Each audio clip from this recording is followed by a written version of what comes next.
conocer en las redes sociales el caso de un profesor de allá del Carmen Cerdán, por cierto. Él se quitó la vida porque pues dejó un video así a las redes abierto para explicar que él no era pues culpable de lo que se le acusaba. A él se le acusó de presunto acoso sexual.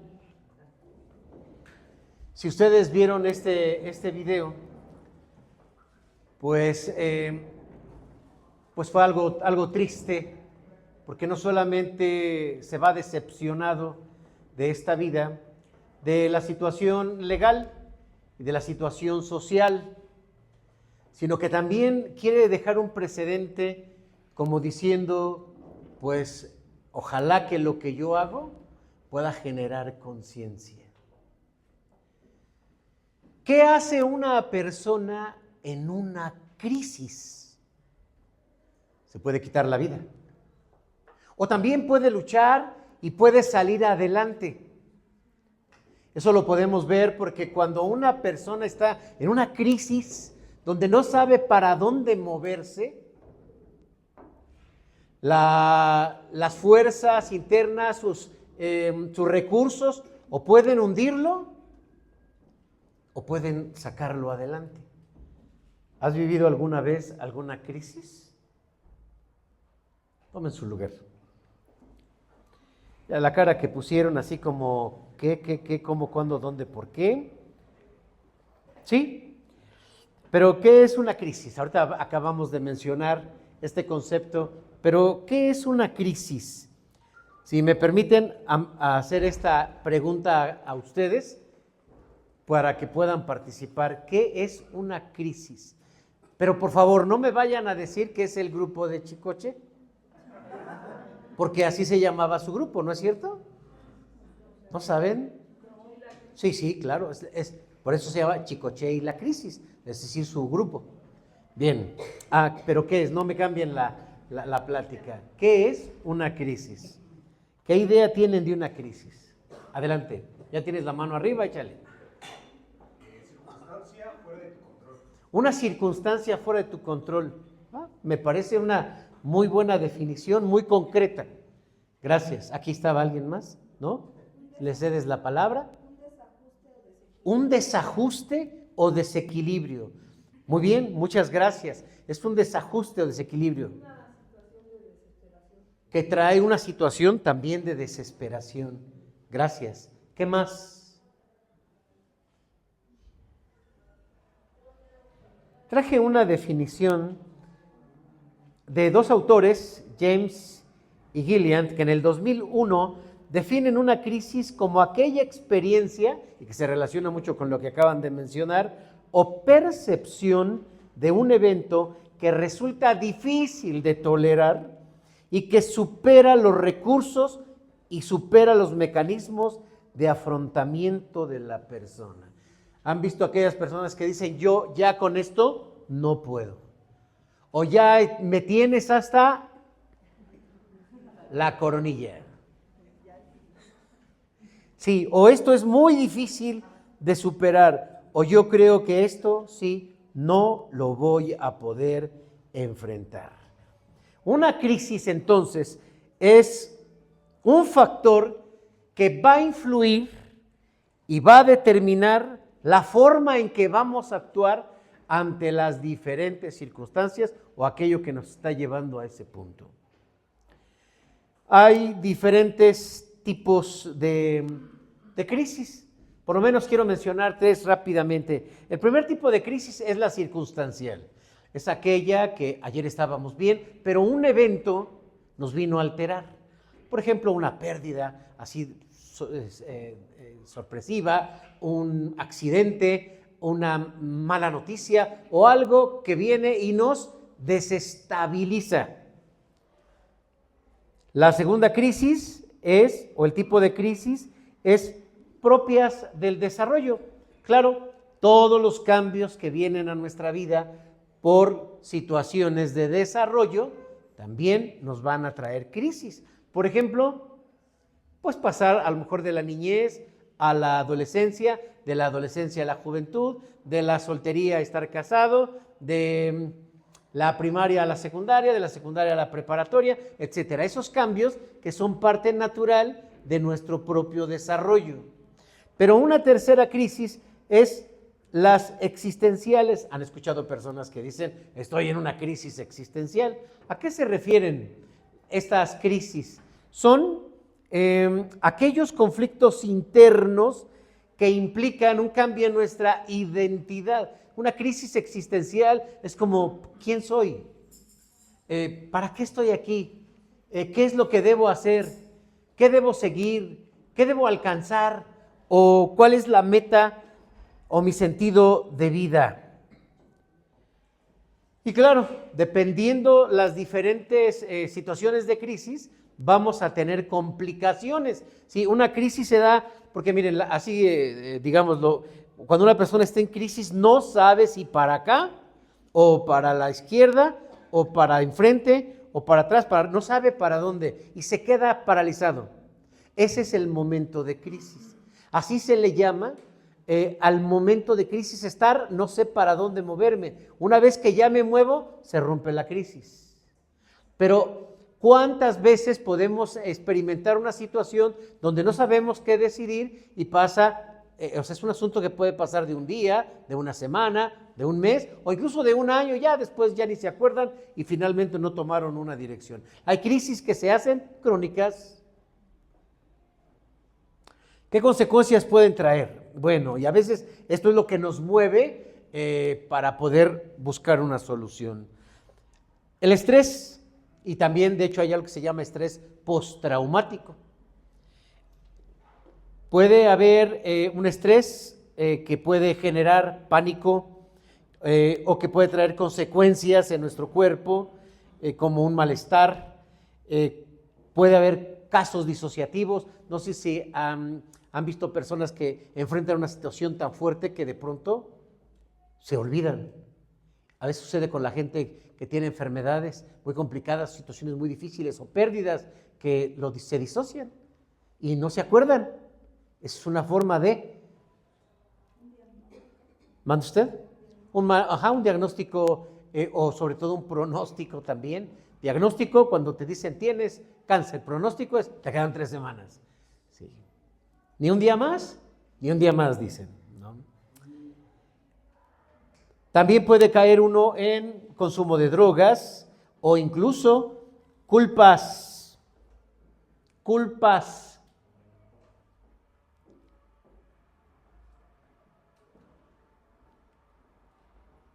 Parte de lo que estamos platicando en este momento, seguramente ustedes lo han vivido, o todos lo hemos vivido en algún momento, todos. Y experimentamos miedo, y podemos experimentar enojo, podemos experimentar soledad, podemos experimentar frustración.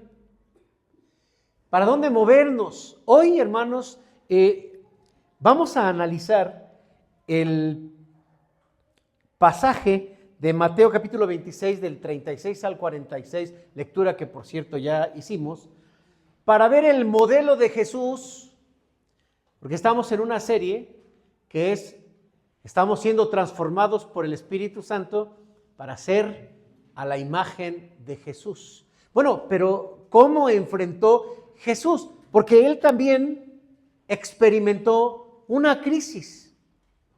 Y si bien es cierto, los evangelios en su forma más natural, más, digamos, porque pues está alterada la Biblia, obviamente. La Biblia ha sido modificada, los libros han sido modificados durante la historia. Pero los más antiguos que tenemos, o sea, los más apegados a los originales, pues nos muestran los aspectos naturales de Jesús. Ya durante el cristianismo se mostró otro tipo de Jesús, a lo mejor un Jesús que no sufría o un Jesús que era poderoso, bueno, sí era poderoso, pero que no experimentaba estas situaciones como los seres humanos. Todos experimentamos, pero hay que dejar en claro que Jesús tiene 2 naturalezas. ¿Cuáles son? La naturaleza divina porque Él es Dios y la naturaleza humana porque Él es Él es hombre también, por supuesto, Él es humano. Y como humano, también dice nuestro catecismo menor, fue sometido a todas las experiencias de esta vida terrenal y también consecuencias de la ley. ¿Cómo lo enfrentó Jesús? Me gustaría, hermanos, que mirásemos algunos aspectos que para nosotros van a ser el modelo al que aspiramos cuando hablamos de ser como Cristo. El título de este mensaje es La confianza en el Padre como medio de transformación. El Espíritu Santo nos transforma, pero ahora lo va a hacer. En la mañana escuchamos un sermón también muy hermoso, debemos de perdonar como Cristo, y ahora debemos aprender a confiar como Cristo. Porque lo que vamos a analizar en esta tarde con la dirección del Señor y de su Espíritu Santo tiene que ver con nosotros. Vamos a romper el idealismo del cristianismo y vamos a pegarnos a la palabra de Dios. Vamos a acercarnos al corazón, a las emociones de Jesús. Esa experiencia en el huerto del Getsemaní, que por definición se dice que Getsemaní es un huerto, pero que también ahí había mucho olivo, se llama prensa. Prensa, pues sí, porque se prensaba el olivo para hacer el aceite. Oremos. Amado Padre, abrimos tu palabra con una convicción de que tu Espíritu Santo tiene algo para nosotros. Permítenos ser moldeables, permite que seamos humildes, permítenos ser beneficiados con tu palabra. Te lo pedimos, amado Padre, en nombre de Jesús. Amén. Amén.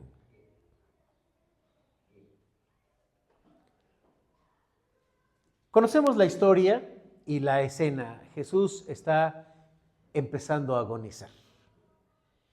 El capítulo 26, como también citado en otros evangelios, se narra la experiencia de Jesús en su agonía. Porque Él sabe que va a morir. Ya anunció a sus discípulos que va a morir.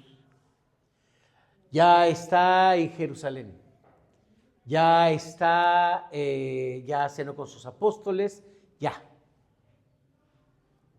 Después de que Él termine esta oración, que duró bastante tiempo, por cierto, se acercará Judas con un grupo de personas con espadas que representan al ejército romano, pero también viene gente con palos, como los religiosos no podían cargar espadas porque no se les permitía, pero palos sí.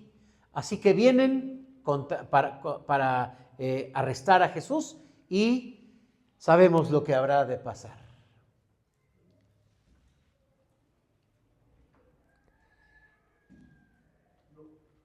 Versículo 36 dice: entonces Jesús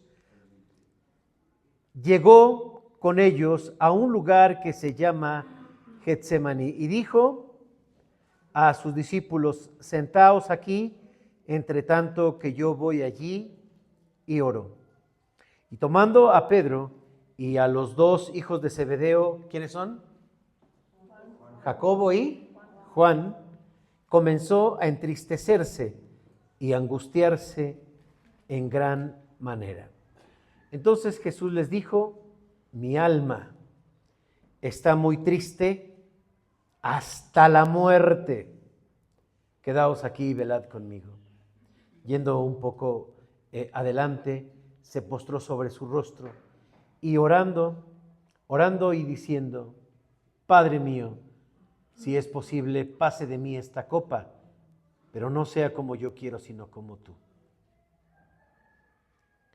Vino luego a sus discípulos y los halló durmiendo y dijo a Pedro: ¿así que no habéis podido velar conmigo una hora? Lo primero que quiero que resaltemos en los versículos del 36 al 40 es porque Jesús evidencia que no podemos confiar en las demás personas. Aunque a veces se promueve, ¿no?, que debemos confiar los unos en los otros, la verdad es que el Evangelio enseña que no debes confiar en nadie. Jesús mismo no se fiaba de nadie, de nadie. Pero en una crisis como la que estaba buscando, lo que estaba experimentando nuestro Señor, se acerca a sus discípulos. Y tal vez la parte humana, solo por dar una apreciación, estaba queriendo el apoyo, necesitaba el apoyo de los demás, porque les pide, oren conmigo. Pero en la parte divina, quería resaltar que no podemos confiar en los demás. Aquí están los apóstoles, aquí están sus íntimos, porque casi siempre tenía su grupo, acuérdense que tenía un grupo especial. Y todavía al último tenía Juan, ¿no? Estaban que los 12, y de los 12 estaban 3, Pedro, Jacobo y Juan, y de esos 3, Juan. Las palabras que les dice en el versículo 26, versículo 37, tomando a Pedro y a los 2 hijos de Zebedeo, Zebedeo comenzó a entristecerse y angustiarse en gran manera. Son palabras muy reducidas, que si quitamos las palabras y lo cambiamos en escenas, yo no me imagino, hermanos, pues en otro momento, más que cuando está en Juan, capítulo 11, llora por su amigo Lázaro. Aquí Jesús entra en una escena donde comienza a entristecerse y angustiarse en gran manera. Hay 2 emociones que aquí se reflejan. La primera es la tristeza, pero la otra es la angustia. La tristeza tal vez la identifiquemos muy bien, porque todos nos entristecemos, pues son parte de las emociones. Pero la angustia, ¿qué es la angustia? ¿Qué es la angustia? Es algo extremo, sí, es algo extremo. Es el sistema nervioso muy alterado. Una de las cosas que se puede notar es que una persona que está en angustia no puede cerrar sus manos. Las tiene así, abiertas. Ya cuando alguien te dice, que me dejes, ya hazte para atrás y échate a correr. Porque esa persona ya entró en angustia. Y si levanta las manos, peor, O sea, las manos entre más arriba, más peligro. Pero a veces uno dice, bueno, ya se le quitó, ya, y si no, pues ya le dan sus trancazos y ya se le quita también. Jesús estaba experimentando algo que no se podía detener con nada, con nada. Lo estaba experimentando porque era algo que tenía que suceder. Versículo 38, entonces Jesús les dijo, mi alma está muy triste hasta la muerte. Quedaos aquí y velad conmigo.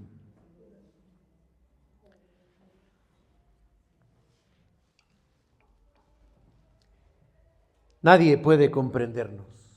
Nada más revisen porque están el video en YouTube de este profesor y van a encontrar muchos comentarios así tan opuestos. ¿Quién puede entendernos? Nadie. Porque para entender a una persona se necesita estar en su condición, pero además poseer sus mismas características y además contar con las habilidades que él tiene o los recursos que él tiene. No, nadie puede comprendernos, nadie puede entendernos. A veces a mí como o pastor o como psicólogo, ay hermano, usted sí me entiende. No, yo les digo, yo hago que te entiendo, pero yo no te puedo entender, porque para poderte entender ni siquiera, es que yo ya viví lo mismo, ni siquiera viviendo lo mismo se puede entender a la otra persona. No es posible entender a la otra persona. Yo ya viví lo mismo, pero tú lo viviste desde tu experiencia, desde tu edad, desde tus principios, habilidades, fe, desde tus recursos. No se puede entender a otra persona. Nadie te puede entender. Yo tengo mucha empatía. Puedes tener compasión. Puedes sentir el dolor de la persona, pero no entenderla porque es una estructura muy complicada y es personal. Jesús llama a sus discípulos y se abre con ellos, pero ¿qué hicieron ellos? Lo animaron, lo aconsejaron, ánimo, tú nos has dicho, ahora nosotros te sostenemos a ti. ¿Eso le dijeron? ¿Qué hicieron? Ya vieron que Jesús se fue a orar allá con toda su crisis y ellos se durmieron. Esto nos hace pensar que cada persona tiene sus propias necesidades.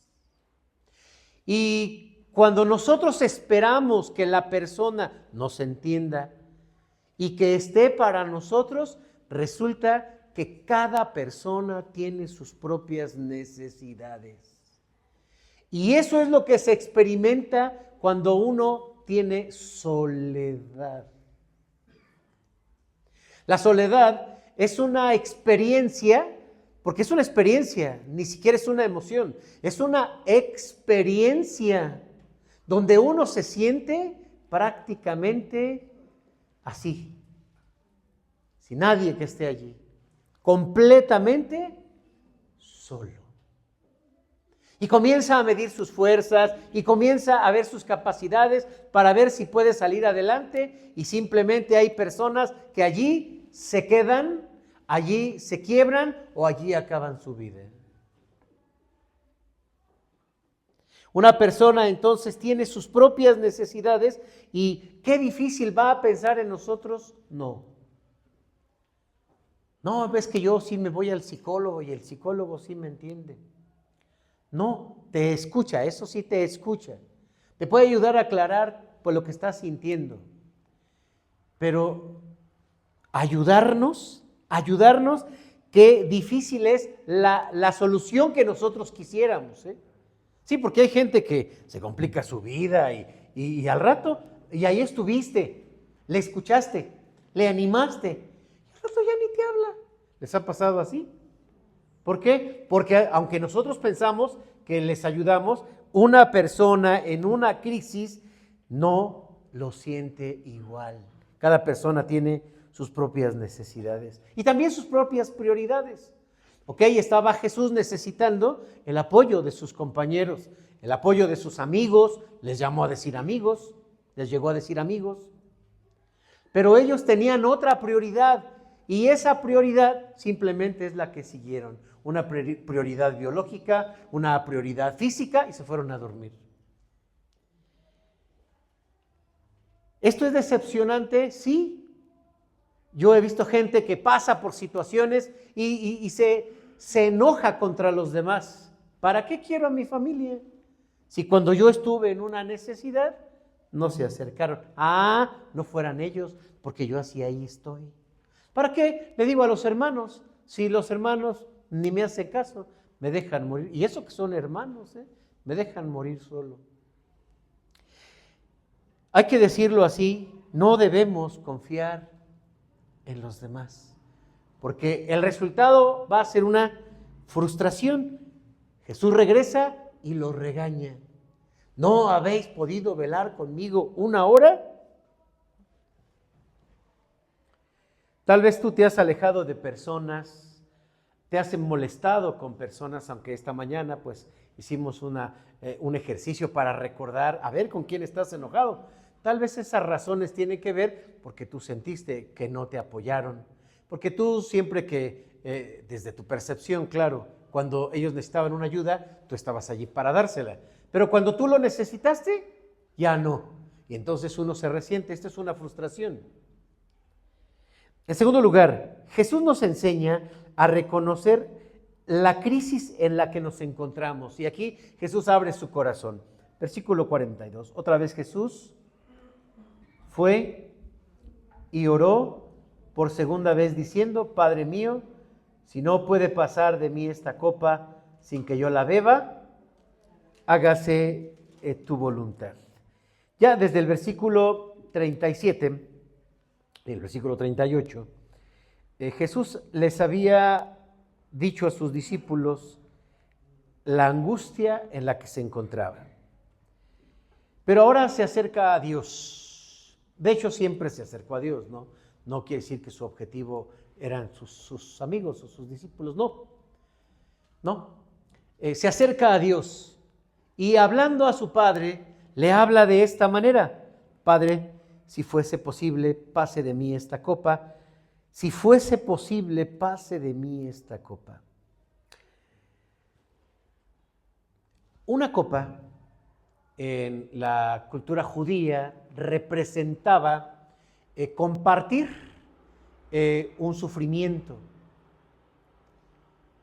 Claro, como lo mencioné, no sé si aquí, es como cuando nosotros vivimos lo mismo y decimos somos dolor del mismo parto. Pero en la Biblia era la copa. Entonces es como vamos a beber de la misma copa.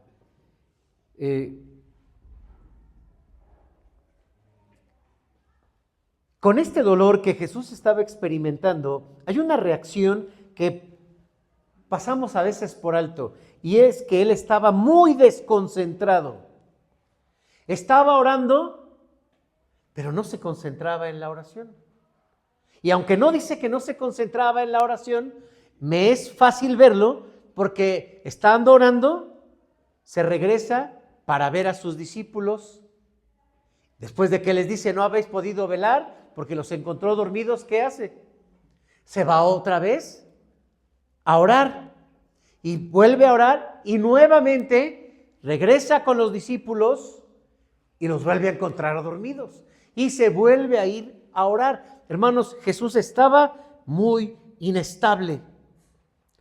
No se concentraba ni siquiera en la oración, porque regresaba a los discípulos para reprocharles. Lejos de mirar esta parte como una debilidad, es una realidad del ser humano. Porque todos hemos experimentado que cuanto más estamos viviendo una situación y decimos vamos a orar, o llega el pastor y te dice vamos a orar, o te dice un hermano pídele a Dios, ponte a orar, dejamos de ir al templo, dejamos de leer la Biblia, dejamos de orar, porque la emoción ha tomado un control de nuestro tiempo y de nuestras prioridades y nos está dominando. Jesús lo experimentó porque en ningún otro pasaje vemos que Jesús, me acordé que les iba a decir esto a los apóstoles, espérame un ratito, Señor, se regresaba y le decía a los apóstoles, no encontramos nada de esto. No hay un momento en el ministerio de Jesús que interrumpiera él sus oraciones. Yo hasta me imagino que si encontraban a Jesús orando decían, no hagan ruido, o que Jesús diga, deje de estar haciendo ruido, que estoy orando. No, era una situación que no le permitía concentrarse en nada. Ni estaba con los apóstoles, ni estaba completo en la oración. Exacto, hermanos, esto es lo que pasa. Me he encontrado, y más en este tiempo después de la pandemia, con muchas personas con situaciones de crisis. Mucha ansiedad. Y se experimenta la ansiedad literal como algo tan fuerte, con ganas de morirse. O uno siente que esto va a acabar con su vida. A veces como consejeros, y hemos de tomar conciencia de esto, cuando nos encontramos con una persona en una crisis de ansiedad, hay que bajar la crisis de ansiedad porque o se va al cielo, bueno, me refiero a que se puede quitar la vida, o simplemente va a luchar mucho y puede desesperarse. Sí, hay gente que se desmaya. Necesitamos ayudar a la persona y saber cómo ayudarle a la persona para que baje sus niveles de crisis, porque no oye. Oye, mira, ven, no oye, porque su crisis misma le cierra hasta las posibilidades de poder escuchar y ya no decimos pensar.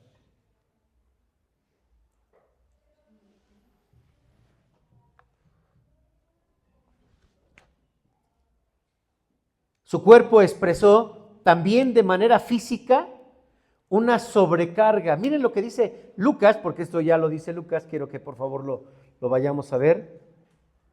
Capítulo 22, versículo 44. Lucas 22, 44. Es la misma escena con un poco más de detalle. Jesús en esta crisis, versículo 44, estando en agonía, oraba más intensamente y su sudor, como grandes gotas de sangre, caían hasta la tierra. Aunque se menciona aquí como grandes gotas de sangre, es algo que se ha tomado literal. El cuerpo experimenta de manera física, orgánica, con un dolor. ¿Qué nos decís en la mañana si nos enojamos? Nos va a doler el estómago. Pero no solo duele el estómago. Nos hablabas de una hipertensión, de una amenaza cardíaca. Nos habla, hay una alteración en todo nuestro cuerpo. Hermanos, la experiencia de Jesús, de haberse dilatado tanto sus vasos y haberse reventado en su frente y que caigan, ha sido también objeto de mucho estudio y de mucho análisis. ¿Cómo es posible esto? Claro que es posible. Si en ese momento, hermanos, llegásemos y dijéramos, a ver, momento, detengamos tantito esto, a ver, vamos a checarle su presión arterial. ¿Cómo estaría la presión arterial de Jesús? Muy alterada, sí, claro, muy alterada. O que digamos, a ver, de una vez, ya que le vamos a hacer estudios, vamos a ver cómo está su frecuencia cardíaca. Chécale de una vez su oxigenación. Que venga a lo mejor una evaluación de otros aspectos de su vida, de su metabolismo, de sus músculos, de sus huesos, de su sistema nervioso. Y después que dijera alguien, pero vamos a evaluarlo psicológicamente, ¿cómo está Jesús experimentando esta crisis? Y que nos acercáramos y le preguntáramos, Jesús, pero ¿qué estás sintiendo? Y que su respuesta simplemente sea, estoy muy triste hasta la muerte. ¿Te sabes ese concepto? Y uno busca el DSM-4, el DSM-5. No, este no está aquí. No, pues así estoy. ¿Qué se le puede dar? ¿Qué tomó Jesús allí? La dependencia al Padre, queridos hermanos. Cuando Jesús dice, mi alma está muy angustiada hasta la muerte, cuando le dice a su Padre, Padre, si fuese posible, pase de mí esta copa, cuando vimos que Él no se concentraba, finalmente, hermanos, se conecta con Dios con una frase que dice, o se conecta con su Padre con una frase que dice, no sea mi voluntad, sino sea la tuya. Padre, si quieres, pasa de mí esta copa, pero no se haga mi voluntad, se haga la tuya. Déjenme cerrar, hermanos, este mensaje hablándoles precisamente de esa fe con la que creemos que nos vinculamos con Dios. Existen diferentes tipos de fe y en la teología así lo hemos aprendido. existe una fe que se llama o que se denomina la fe común. La fe común la tenemos todos los seres humanos y allá afuera la gente que no conoce el Evangelio le llama ser positivo. ¿Tú crees que? Sí, y miren, lo vimos. Por ejemplo, ahora que vino el Mundial. Y sí, fue común, ¿no? Vieron aquel comercial de Enrique Bermúdez ahí de que México no tiene posibilidades para ganar la Copa del Mundo. Y ay, qué negativo. ¿Por qué no dices que sí crees? Esa es fe común. Fe común. Es decir, la gente puede experimentar esta fe sin necesariamente creer en Dios. Es ese de échale ganas, el sí se puede. ¿Se acuerdan ustedes? Estaba un partido de fútbol donde el Toluca iba perdiendo. No puedo decir como siempre, pero no lo digo por lo de ayer.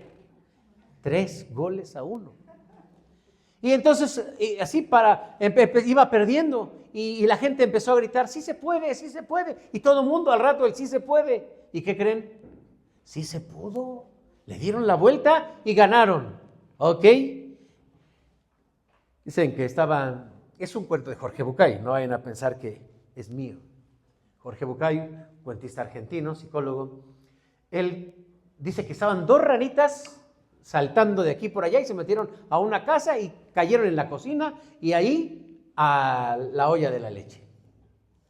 Y empezaron a patalear y a querer salir y patalear y no podían salir porque se hundían.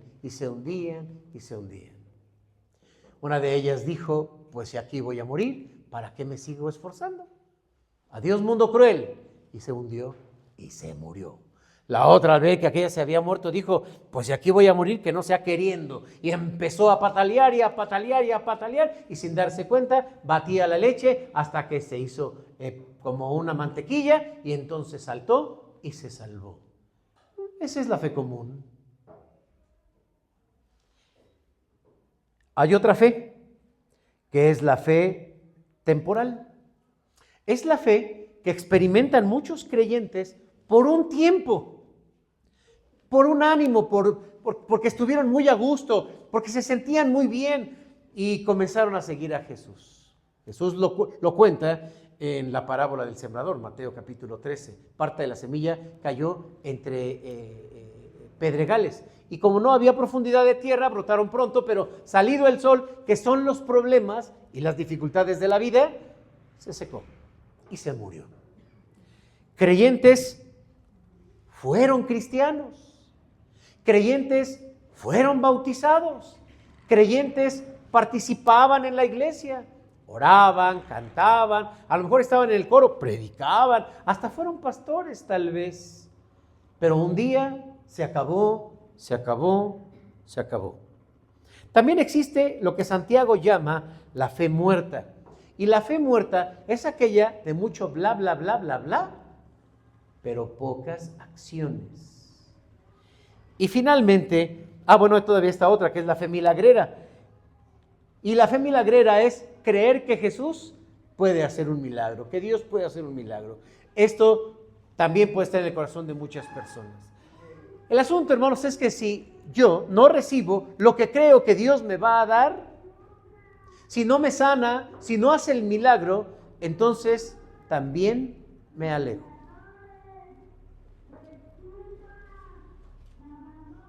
¿Recuerdan ustedes? Llegaron 10 leprosos a pedirle a Jesús que les sanara. Y Jesús, pues los sanó. Pero solo, ¿quién regresó a darle gracias? 1. Sí, así es, así se caduca la fe de muchas personas. Pues ¿de qué me sirve? Yo voy a la iglesia, a mí me sigue yendo igual, creo que hasta me va peor, Ahora que empecé a diezmar, ahora ya no me alcanza. Hay gente que así lo experimenta. Entonces sigue a Jesús solo por lo que recibe. Jesús mismo les dijo, ustedes me siguen solo por lo que les doy, pero su corazón está lejos de mí. Y finalmente tenemos la fe verdadera. La fe verdadera es la fe salvadora y es el vínculo que nos ata al Padre con la frase, de sumisión. Hágase tu voluntad, Señor, hágase tu voluntad. ¿Qué te vengo a pedir si tú lo sabes todo? ¿Qué te vengo a decir? ¿Qué te vengo a implicar si todo lo sabes? Mejor me vengo a someter a tu voluntad. No se haga mi voluntad, que se haga la tuya. Que se haga la tuya. Mientras nuestra vida, mientras nuestras oraciones no estén caracterizadas por la sumisión a la voluntad de Dios, puede ser cualquier otro tipo de fe, menos la fe verdadera. Porque, pues Jesús finalmente fue a la cruz, finalmente muere, finalmente las condiciones no cambiaron, todo siguió igual. Llegó el triste Judas y luego el triste Pedro también a negarlo, y luego ante Herodes, y después ante Pilatos, y otra vez con Herodes. Y fue agredido, golpeado, lastimado, y fue conducido, cargó su propia cruz hasta el monte de la Calavera, fue crucificado y allí terminó su vida. Nosotros, viviendo en una época tan humanista aún en el Evangelio, hay mucha decepción del cristianismo porque Dios no nos concedió lo que nosotros queríamos que nos concediera. Porque Dios no resolvió lo que nosotros esperábamos que Él resolviera.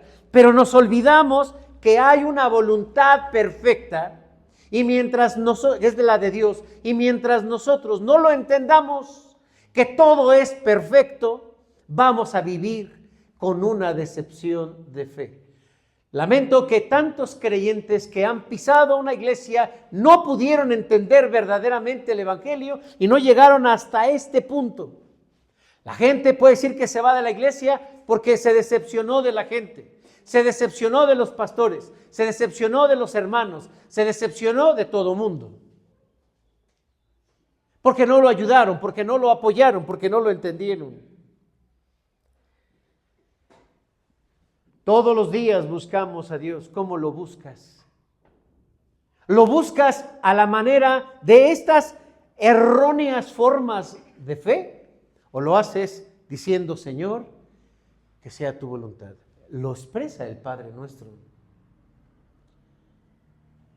Hágase tu voluntad como en los cielos, también en la tierra. Pero no me gusta la voluntad de Dios. No me gusta lo que hace Dios. Me duele lo que hace Dios. Me lastima lo que Dios elige. Que Dios nos dé ese espíritu. Nuestra convicción, queridos hermanos, debe de ser que lo que nos pasa tiene un propósito y es de depender solamente de Dios. Seguramente hemos experimentado crisis, situaciones y decepciones de la gente. Qué bueno, porque no debemos confiar en la gente. Pero en Dios, hermanos, jamás habrá decepción. Si nos vinculamos realmente con ese sentimiento de, pues Señor, hágase tu voluntad. Me duele, no quisiera, me preocupa, me lastima, me da miedo. Pero si esta es tu voluntad, así vinculémonos con Dios. Tal vez tú estás pasando en este momento por una situación de crisis, a veces prolongada, sin moverte a la izquierda o a la derecha. Puedes mirar a tu alrededor y nadie te va a entender. Y nadie, pues seguramente tenga esa capacidad, solamente Dios. Tal vez no te cambien las cosas y te duelan, sí. Por eso necesitamos pedir al Espíritu Santo que nos dé la fe que Cristo puso en su Padre, que nos dé esa fe que le permitió decir, no se haga mi voluntad, sino la tuya, que nos haga mirar, que nos haga depender de Él. Pongámonos de pie, porque en esta vida, nos guste o no nos guste, nos duela o no nos duela, querramos o no querramos, se hará la voluntad de Dios. Cierra tus ojos.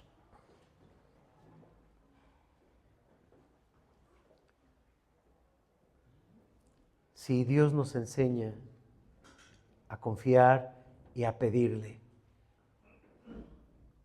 pero también, así como a veces quisiéramos no enfermar nunca,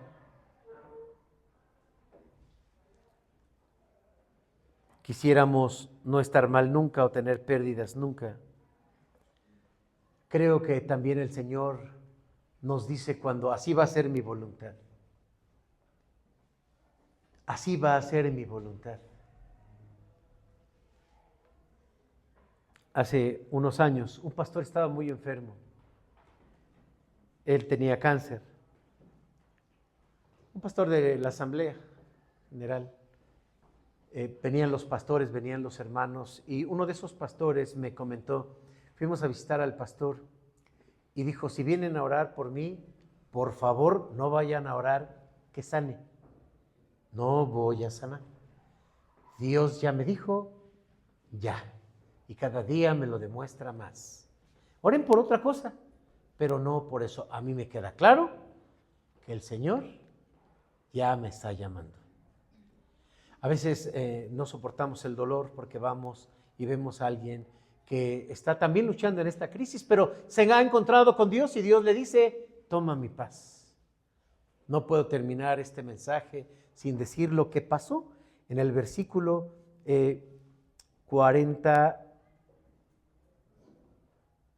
en Lucas. Dice, versículo 46, ¿por qué dormís? Levantaos y orad para que no entréis en tentación. Versículo 43, y se le apareció un ángel del cielo para fortalecerle. La confianza en Dios se traduce, hermanos, en fortaleza y en confianza. Así. Nuestra forma de pensar, como bien nos recordaba nuestra hermana Connie en la mañana, tiene que cambiar. Y cambia cuando interpretamos lo que nos pasa. ¿Está bien si nos desesperamos? Sí, está bien porque es parte de nuestra naturaleza. Pero nuestra oración debe ser, Señor, que sea tu voluntad. No hay nadie. Hay gente que dice, yo soy el consentido de Dios. Todo lo que le pido me da. Ajá, eso cree. No hay nadie que le tuerza la mano a Dios. No hay todavía alguien que le diga, mira, que a mí no me pase a esto. Si ni a su hijo Jesús. Amado Padre, tú sabes si hay crisis en nuestra vida o a veces no supimos cómo resolverlo y avanzamos. Padre Santo, y a veces cargamos una vida llena de dolor, de enfermedad, de medicamentos. Padre, sánanos y danos una fe, no como la del mundo porque lleva a la decepción, sino una fe que de verdad pueda decir que se echa tu voluntad. Si alguno de mis hermanos está luchando, está sufriendo, Jesús, tú que viviste esto, tú que venciste esto, tú sí lo entiendes, nosotros no. Abrázalo, abraza su corazón y enséñale a confiar, porque no eres tú el que te ajustas a nuestras peticiones, somos nosotros los que nos ajustamos a tu voluntad. Y qué difícil, porque duele, qué difícil, porque nos sentimos mal, pero si tú nos das, Espíritu Santo, esta fe, seremos más como Jesús. Jesús era nuestro modelo. Tal vez hemos fallado mucho, porque cada situación de crisis nos alejamos. Gracias por la gente de nuestro alrededor y la que nos tiende la mano, pero no nos entiende ni nos va a resolver nada. Solo tú, Señor, solo tú. Que nuestras cargas, nuestras penas, las congojas de la vida, las decepciones, las sanes, porque así es tu voluntad. Jesús, porque tú no te fuiste resentido por la falta de apoyo, por la traición de tus amigos, por la gente que te estaba matando, sino que dijiste, Padre, perdónalos porque no saben lo que hacen. Hemos de vivir y aprender a perdonar y a confiar como tú. Ayúdanos, Espíritu Santo, ayúdanos para que en medio de las crisis seamos como Jesús, verdaderamente confiando en el Padre. En Cristo Jesús oramos. Amén.